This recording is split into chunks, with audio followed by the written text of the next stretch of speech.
perbedaan yang sangat jauh, namun ya semuanya diikuti karena memang biaya hidup dan naik. Hongkong sudah mulai memasuki musim panas dan saat inilah musim-musim hari-hari pergantian dari kontrakan saya, teman-teman. Nah, ini dia kamar mandi.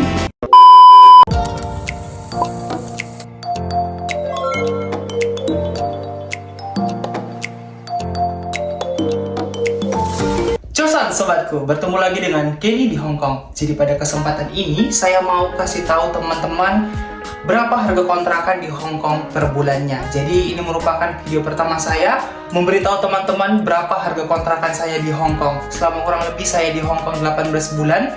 Baru kali ini saya mau tunjukin berapa sebenarnya harga kontrakan di Hong Kong. Apakah benar-benar mahal dan berapa sih besarannya dengan harga yang sangat fantastis itu. Jadi saksikan terus vlog saya kali ini. Namun sebelumnya teman saya dulu ya, untuk membuang sampah di depan gang kontrakan saya nggak jauh kok. Jadi biar teman-teman juga saya tunjukin bagaimana lingkungan sekitar tempat saya tinggal, oke? Sip. Jadi karena saya punya sampah yang sudah sedikit menumpuk, jadi temani saya dulu untuk membuangnya ke depannya teman-teman. Mari kita pergi. Jadi mumpung ini libur, baru beresin rumah dan ini saya mau buang sampah ke depan gang teman-teman. Ya, berhubung libur, saya gunakan kesempatan ini untuk bersih-bersih rumah sekalian buat konten. Karena udah lama ya saya nggak buat konten, karena memang akhir-akhir ini saya sangat sibuk teman-teman. Jadi saya mau mulai lagi buat video untuk tunjukin teman-teman bagaimana sih kontrakan di Hong Kong dan berapa harganya dengan luasannya. Nah, jadi untuk lingkungan tempat saya tinggal itu seperti ini. Jadi tempat saya itu tidak terlalu ke perkotaan teman-teman. Jadi kayak di pinggiran. Namun saya sangat suka. Kenapa? Karena pertama itu tidak terlalu padat dan kemudian itu suasananya itu loh teman-teman yang bisa teman-teman lihat di sana masih asri dan banyak pepohonannya yang buat mata kita juga menjadi segar ketika kita melihatnya ya kan. Di tempat pembuangan sampah itu kita mau buang dulu sampah. Jadi depan rumah saya itu ada seperti kebun stroberi teman-teman. Nah, deket ya. Gitu. Nah, untuk cuaca hari ini bagus ya teman-teman. Jadi Hong Kong sudah mulai memasuki musim panas dan saat inilah musim-musim hari-hari pergantian dari musim dingin ke musim panas. Jadi kayak spring gitu ya teman-teman. Nggak terlalu dingin dan tidak terlalu panas. Jadi di sini cuacanya itu masih sangat enak seperti itu. Nah, ini bangunan-bangunan seperti tempat peribadatan atau tempat sembayang Chinese people-nya di sini. Jadi tempatnya itu masih sangat asri ya teman-teman. Banyak sekali pepohonannya di sini. Nah, sekarang kita langsung aja mau lanjut ke rumah. Nah, ini kita mau langsung masuk ke rumah saya, ke kontrakan saya, supaya teman-teman tahu dan punya bayangan ketika teman-teman berencana untuk datang ke Hong Kong atau tinggal di Hong Kong atau menyewa rumah di Hong Kong. Nah, kita ini on the way. Ini kontrakan saya dan saya mau buka.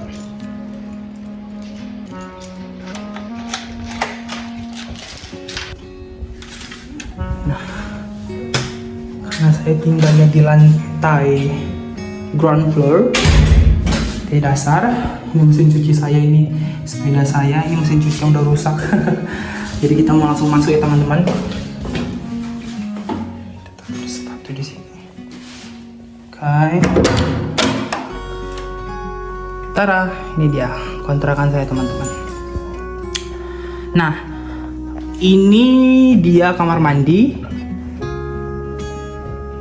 Biasa ya, ada wastafel, ada juga closet. Ini dia ada showernya dan dia ada di sini water heaternya. Jadi ketika musim dingin teman-teman harus wajib ya menggunakan water heater karena cuacanya sangat dingin dan teman-teman tidak akan kuat kalau tidak menggunakan water heater. Jadi difasilitasi. Ini merupakan fasilitas dari kontrakan ini seperti itu teman-teman.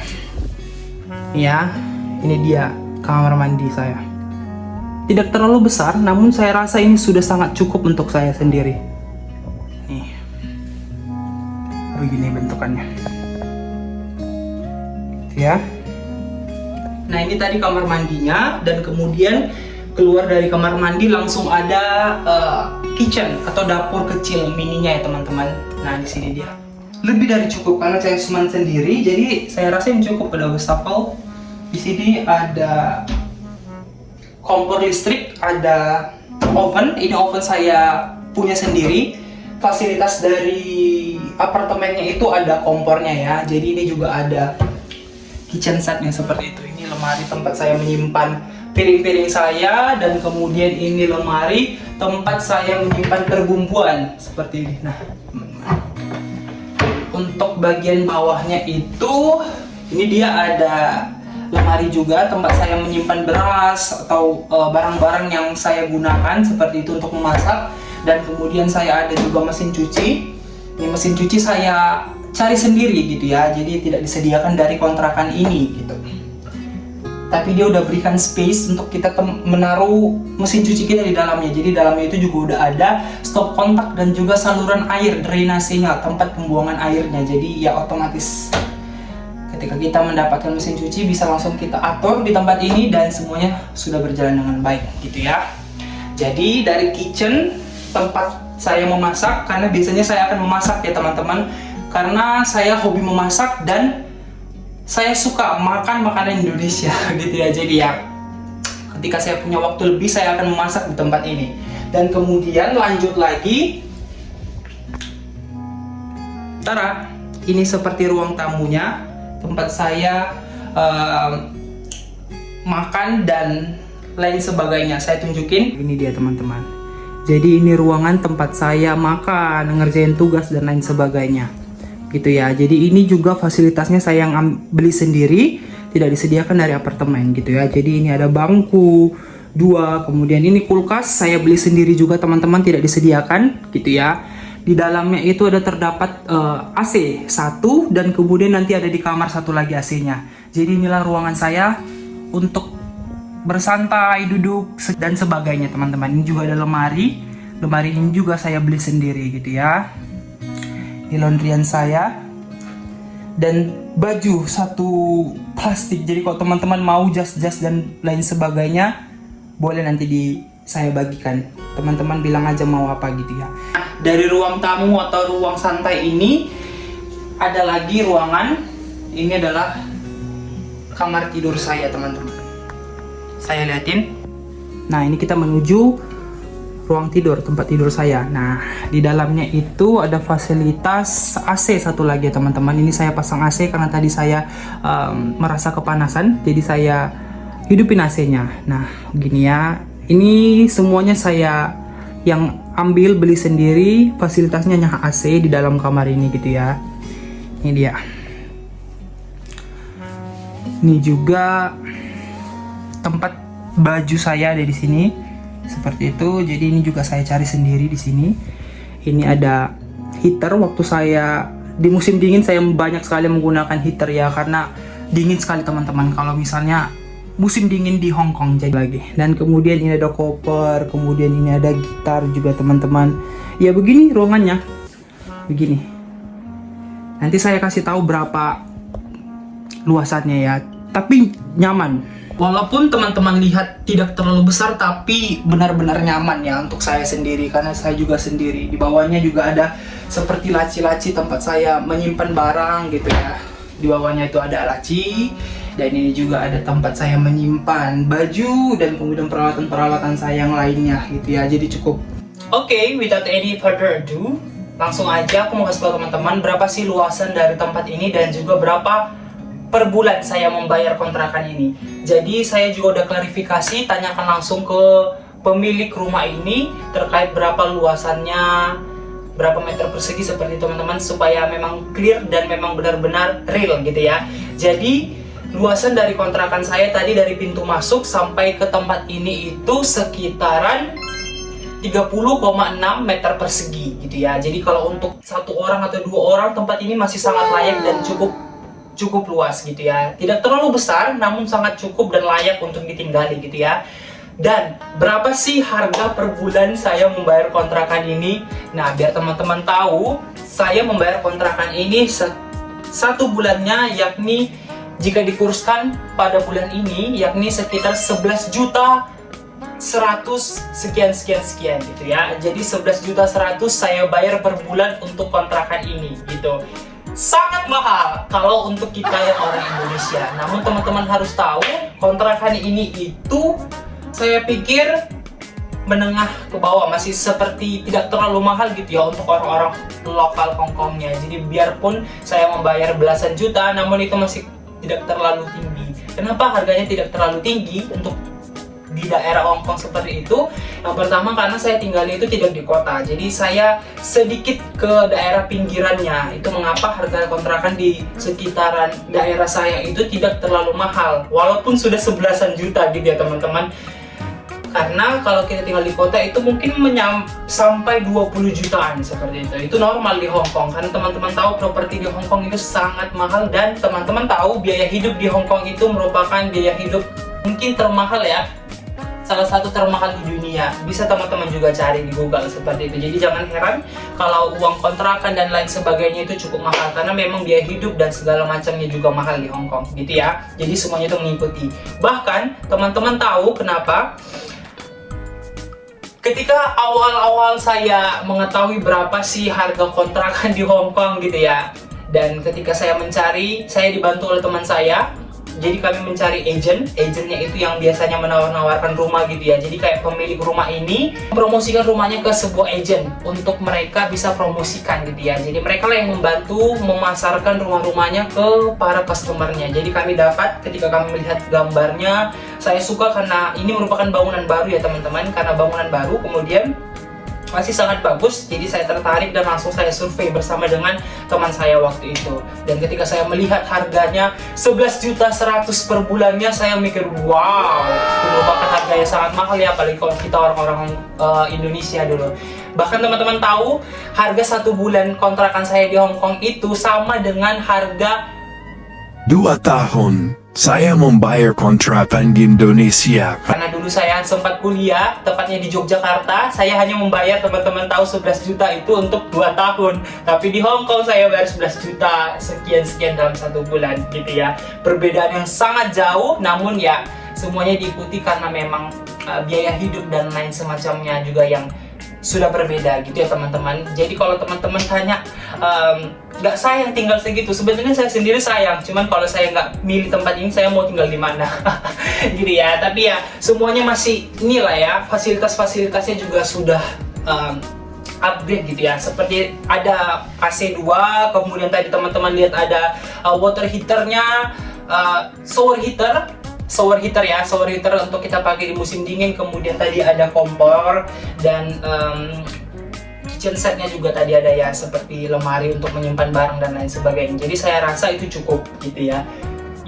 Nah, kalau teman-teman tanya bagaimana pengalaman saya tinggal di lingkungan ini, saya sangat nyaman ya, karena tetangga-tetangga saya juga sangat baik dan ramah, dan tentu saja itu yang membuat saya semakin nyaman di tempat ini. Bayangkan saya teman-teman, saya punya pengalaman yang sangat menyentuh hati saya. Teman-teman tahu ketika saya menjemur pakaian saya di luar, dan ketika saat itu hujan gitu ya, saya sedang tidak berada di rumah karena saya sedang berada di kantor saya untuk bekerja.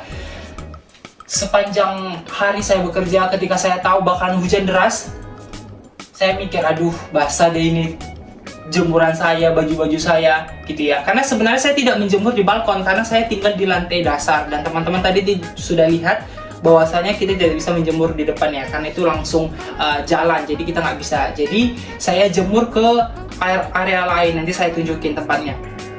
Dan kemudian saya mikirnya itu bakalan basah bajunya gitu, seperti itu ya teman-teman. Biasalah kalau kita di Indonesia ya, kalau ada hujan dan kita lagi jemur pakaian pasti pikiran terus.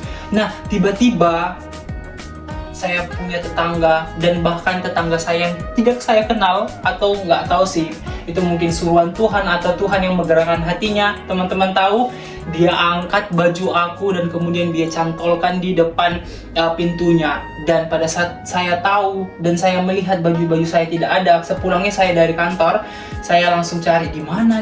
Saya sudah takut ya, kemana baju saya, karena ya lumayan banyak ya bajunya gitu ya. Ketika saya mencari-cari, ternyata dia sudah cantolkan di gagang pintu rumah dia, yang bahkan tetangga saya itu yang berada di belakang rumah. Jadi saya memang belum pernah bertemu dan saya juga belum pernah sempat berkenalan dengan tetangga saya itu. Namun puji Tuhan, dia mau membantu saya. Nah itu teman-teman, tempat saya menjemur bajunya. Itu saya lagi jemur baju dan kemudian ini tetangga saya, ini rumahnya. Jadi ini dalam satu pintu ini seperti ada seperti ada 6 rumah atau 6 kamar seperti itu. Jadi saya tidak tahu siapa tetangga saya yang membantu saya. Dan kemudian pada waktu itu dia gantungkan baju saya di pintunya gitu ya. Bahkan saya tidak pernah ketemu siapa sebenarnya malaikat tak bersayap yang telah membantu saya itu teman-teman. Jadi saya patut acungkan jempol, baik sekali. Jadi begitu teman-teman cerita saya. Jadi cerita lagi, ketika kita awal membeli atau menyewa, ketika awal kita menyewa rumah ini, jadi kita itu wajib memberikan 3 bulan uang sewa. Karena yang pertama itu untuk agennya, jadi saya juga bayar 11 jutaan untuk agen karena dia yang mencarikan, karena seperti dia mempromosikan. Kemudian 2 bulannya itu seperti security deposit, jadi kita memberikan deposit kepada yang mempunyai rumah ini atau landlordnya, supaya ketika nanti ada kerusakan atau jaga-jaga ada yang penyewa yang lari, uang itu bisa mengcover gitu ya. Jadi uang itu akan dikembalikan ketika nanti kita selesai menyewanya. Jadi di awal saya sudah memberikan 33 juta, sekitar 33 juta kepada tuan tanahnya seperti itu ya. Yang pertama, yang 1 bulan untuk agent, yang 2 bulan untuk security depositnya gitu. Jadi 3 bulan itu wajib kita bayar di awal, dan kemudian bulan kedua kita bayar lagi untuk di bulan tersebut gitu ya. Jadi memang biaya untuk kontrakan itu cukup besar.